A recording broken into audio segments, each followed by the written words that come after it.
So we'll just document this one on how to put the SanDisk Extreme na SD card sa Osmo Pocket 3. So it might help ng iba ng mga new users for the DJI like me. I'm a new user, so naghahanap ako ng mga tutorial videos kung paano ilagay. So normally kapag bumili ka ng Pocket 3, ganyan lang yung ma-receive mo. Walang SD card na kasama. So you have to purchase this one. This is 2,500 pesos from DJI outlet. Sa Mall of Asia namin siya nabili. And may SanDisk na kiosk sa Cyberzone. Yun nga lang, that's 3,500. So again, na-explain ko na to sa previous video ko.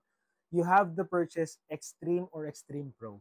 Huwag kang bibili na SanDisk na high endurance or yung pang cellphone lang. Kasi hindi kakayanin or baka mag-corrupt lang yung data. Sayang naman yung videos mo. So you have to purchase the Extreme. This is for action cameras. So kahit hindi siya DJI, basta action cam, you have to purchase memory card na Extreme. Ang pinagtataka ko lang, bakit mas mahal yung mismong kiosk ng SanDisk sa kanila na galing kaysa sa DJI? So I don't know the reason, pero yun nga, mas makakatipid ka kapag doon ka bumili.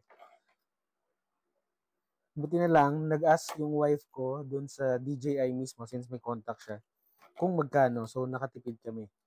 Kasi kung di namin alam na mas mura doon, since SanDisk na nga yun, that's their own outlet, ang thinking ko is, mura na. Kasi outlet na mismo yun eh.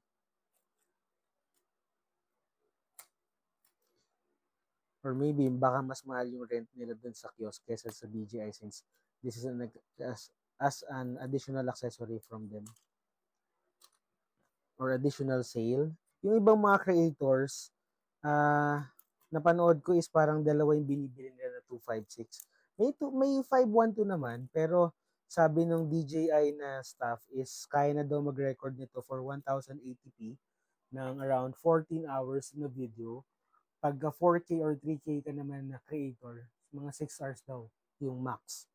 So kapag talagang mahilig ka mag-video sa mga trips mo, siguro dalawa para meron kang reserva. So yan.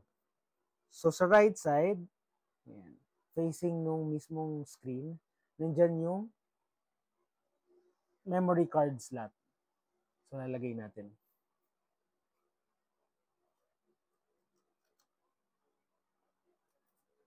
Alright, so yan, nalagay na. So, tinatry ko mag-video dito. Yun nga lang, walang SD card. So, hindi pala gumagana talaga.